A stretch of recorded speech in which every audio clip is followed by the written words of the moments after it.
8 minutos pasaron de las 5 de la tarde, estamos aquí en la 91.3 del dial, haciendo pajaritos en el aire. Lo habíamos adelantado en el bloque informativo. Mañana hay paro y movilización de los trabajadores estatales de la provincia de Buenos Aires. Está convocando ATE. Nosotros estamos en comunicación con el secretario general, Oscar Di Sassi, que nos atiende del otro lado. ¿Cómo estás, Oscar? Buenas tardes. Ignacio Gallardo y Benoy Kirchner te saludan aquí en X5 Radio. Muy buenas tardes, ¿cómo les va a ustedes? Bien, teniendo en cuenta que ha comenzado, el año también de manera muy combativa, ¿cuáles son las premisas que los llevan a un paro nuevamente en el día de mañana?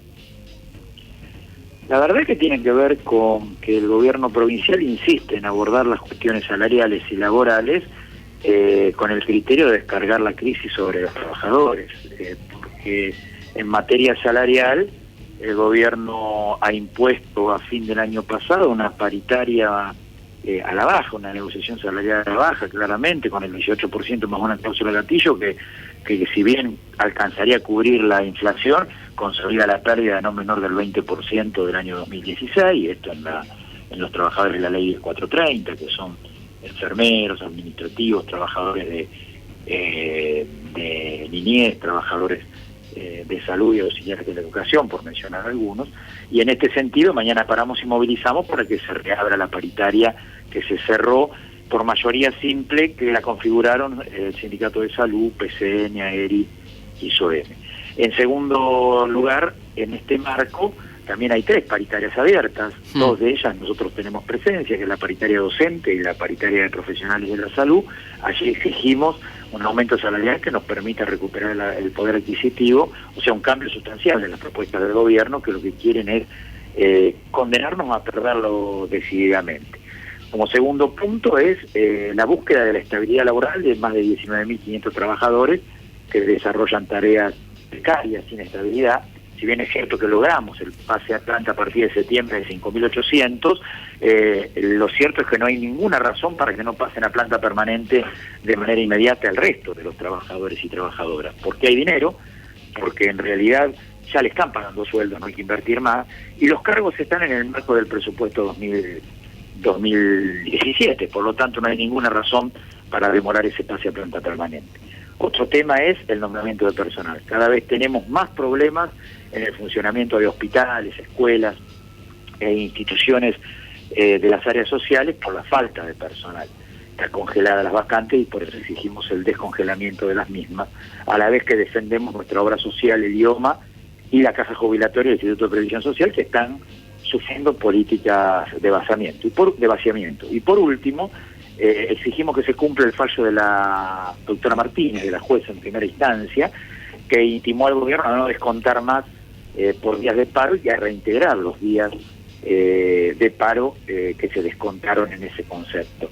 Estos son algunos, sería extenso mencionar otros, por los cuales paramos mañana y marchamos a partir de las 10 de la mañana, desde 7:32, a la sede del Ministerio de Trabajo, en 39 y 7, donde además vamos a exigir una reunión paritaria para poder abordar y resolver estos temas tan importantes, ¿no?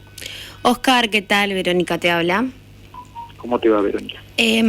Con respecto a lo que decías, que el gobierno intenta hacer una suerte de descarga de la crisis sobre los trabajadores, ¿cuál es el análisis que hacen desde el gremio sobre la situación, no solamente política con respecto a las políticas que están llevando a cabo con los trabajadores, o a la no política en este caso con respecto a los trabajadores? ¿Cuál es el análisis que hacen en términos económicos? ¿Cómo ven la situación del país, del gremio?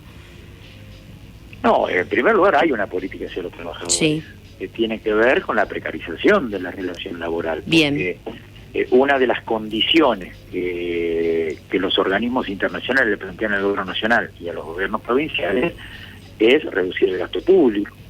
Hace un mes atrás se reunieron los gobernadores en Mendoza. Allí acordaron impulsar una modificación a la ley de responsabilidad fiscal, donde se dice claramente que esa ley primero debe ser sancionada antes de las elecciones, en septiembre.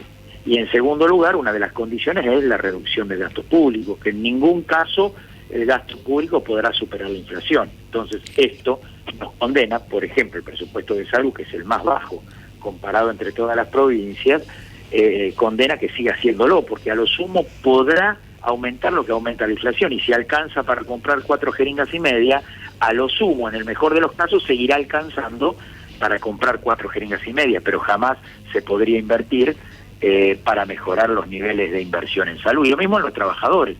Este 18% con que se inició la discusión salarial no es un número mágico o antojadizo.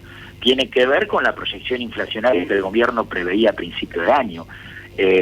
Por lo tanto, está dentro de esta exigencia de los organismos internacionales. A lo sumo, si es necesario y hay mucha presión, se le permite equiparar a la inflación de acá en adelante, pero no se puede hablar de lo que hemos perdido en el 2016 y 2015. Por eso los trabajadores de la educación, los docentes, están planteando un 11% por lo menos para recuperar lo del 2015, lo del 2016. Los trabajadores, enfermeros, auxiliares y demás, un 22%, que es lo que hemos perdido en el 2015 y 2016. Ahora, en esos términos no está dispuesto a hablar el gobierno. Es decir, que el gobierno tiene como variable de ajuste a los trabajadores y trabajadoras. Por lo tanto, salarios a la baja, congelamiento de vacante y precarización laboral son políticas determinadas por este gobierno y no fenómenos no queridos como consecuencia de errores. Bien. Claro.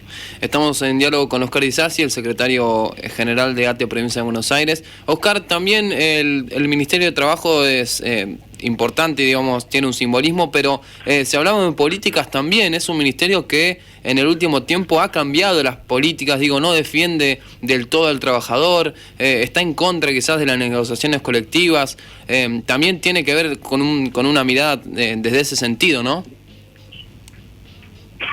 No escuché lo último. No, digo que el Ministerio de Trabajo ha cambiado, digamos, por demás la mirada de la política en sí. Sí, el perfil, sí. Que le aplica a los trabajadores, ¿no? El tema de que no defiende a los trabajadores. Claro. En general, la legislación y los ministerios de trabajo tienen el rol de defender al más débil. Acá son los principales espadachines de la precarización laboral. Porque fíjense ustedes que más que el ministro de Economía es el ministro de Trabajo el que encabeza en términos públicos las posiciones políticas de salarios a la baja. Es el ministro de Trabajo el que degrada la paritaria reuniéndose con los amigos, tomando un café en Mar del Plata, con los gremios amigos, y anunciando premios y castigos por medio del presentismo. Porque no era una reunión paritaria, era una reunión entre el ministro de Trabajo y los dirigentes sindicales de los gremios que avalaron el aumento a la baja. Claro. Es el Ministerio de Trabajo el que daba explicaciones cuando se sancionó la Ley de Emergencia Administrativa y Tecnológica. Perdón, no es el Ministerio de Trabajo, es el Ministro de Trabajo, Villegas, en nombre de ese ministerio, quien daba explicaciones de por qué se generaba el contrato autónomo y se deshacía dando explicaciones en relación a que no era precarización laboral. Hoy tenemos 1.000 contratos, basura, de 13.000 pesos, salvo los amigos que cobran como 100.000 pesos, contratos basuras que era precarización laboral. Es el Ministerio de Trabajo que sale a defender el congelamiento de vacantes, el ministro de Trabajo. Por lo tanto, ya el Ministerio de Trabajo ni siquiera es un organismo imparcial, es uno de los principales espadachines de la política de ajuste sobre los sectores populares y por ende sobre los trabajadores y trabajadoras.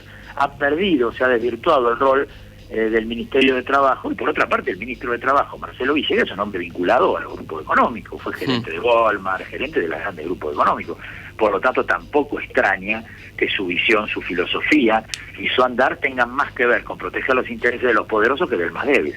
Bien, no sé si tenés otra de las consultas. Sí, Oscar, hay algo que quizás me resulta llamativo, que estas políticas de ajuste que vos mencionás, que una de ellas es la precarización laboral de los trabajadores y por otro lado el resto de las políticas de ajuste que nosotros se han tratado de los medios, pero hay algo que tiene que ver con cuando tuvieron esta necesidad y digamos decisión de despedir a un montón de estatales y un montón de administrativos. Esa política también pensás que era una suerte de ajuste, teniendo en cuenta que ellos querían vaciar de alguna forma el Estado digamos, desconcentrar toda esa cantidad, pero sin embargo volvieron a meter personas, o sea, despidieron y volvieron a meter gente. ¿Cuál era esa necesidad, digamos, cuál era el objetivo de bajar el déficit o de alguna forma mantener o equilibrar la economía, despidiendo y volviendo a meter gente que en realidad eran de ellos o amigos o contratos para ellos? ¿Vos te pensás cuál es el objetivo en realidad de ajuste? ¿Va a llegar a algún equilibrio? En realidad,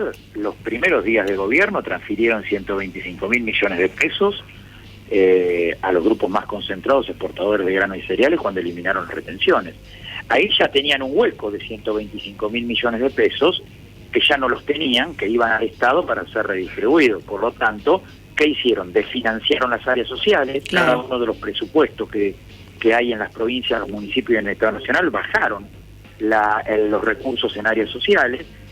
Además, despidieron trabajadores y trabajadoras. La mitad la nombraron de ellos y la otra mitad quedó sin que hubiera cargo cubierto, con lo cual redujeron a la mitad el tema. Y así podemos ver también cómo, por ejemplo, la eliminación de las retenciones a las mineras, los tarifazos, la eliminación de son varias cosas que se dan. Este gobierno tiene como plan, mientras le dure el consenso electoral, y ahora se va a poner en discusión en octubre, y no quiere decir que no lo revaliden, porque la oposición deja bastante que desear en el plano de la fragmentación que hay, y de las alternativas, y esto corre por cuenta mía, ya no es una opinión grupal, pero sí, lo claro es que mientras dure el consenso, tienen que transferir vertiginosamente la mayor cantidad de riqueza de todos los argentinos a los grupos más concentrados, y además tienen que reformar el Estado para condicionar las próximas décadas. Claro. Por eso el gobierno plantea la reforma del Estado en la provincia con la ley de emergencia administrativa y tecnológica, la ley de modernización. La modernización, eso te iba a preguntar. El Estado Nacional hace un estudio y empieza otra nueva ola de despidos y de reformas, porque no estamos en presencia de ladrones de gallinas, yo no lo subestimo. Claro. Creo que estamos en presencia de los dueños de los dueños de la Argentina, y que tuvieron una oportunidad histórica, que por ahí se consolida o por ahí no, pero que es que por el voto popular los dueños de la Argentina están gobernando, y entonces es como esos partidos cerrados. Una vez que te escapás que querés hacer el gol, bueno, esto es lo mismo. Van a transferir riqueza hasta que puedan, van a reformar el Estado para que los que vengan estén condicionados, ya sea porque quieren o porque no pueden, y esta es una política que viene llevando orden. En ese contexto, la precarización laboral es fundamental, la desocupación es fundamental, porque la desocupación, la pobreza y la precarización laboral no son fenómenos no queridos del modelo. Claro. Son fenómenos necesarios para consolidar el modelo, porque si vos tenés un alto nivel de desocupación y tenés a un trabajador precarizado que lo podés echar en cualquier momento, lo amenazás permanentemente con que si no hace lo que vos querés, el patrón, ¿no? Sí. No hace lo que vos querés, en cualquier momento te echo, si total hay 130 esperando. Pero para que haya 130 esperando necesitas que haya desocupados. Y para vos poder echar de un plumazo a alguien necesitas que no tenga estabilidad laboral. Claro. Entonces, no es un fenómeno no querido, es un fenómeno necesario, porque este modelo económico, que se basa en la exportación y en el abaratamiento de la mano de obra, le interesa el mercado internacional, no le interesa el mercado interno. Gana en las exportaciones cuando el mercado mundial viene bien, y también gana con el abaratamiento de la mano de obra.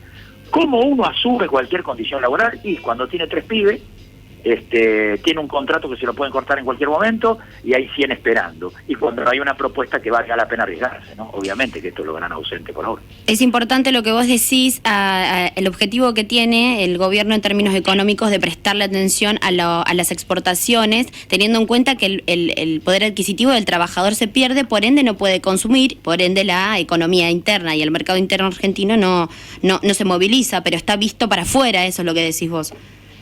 Así es, porque los grupos económicos piensan en el afuera y no en el adentro, tienen un rol internacional.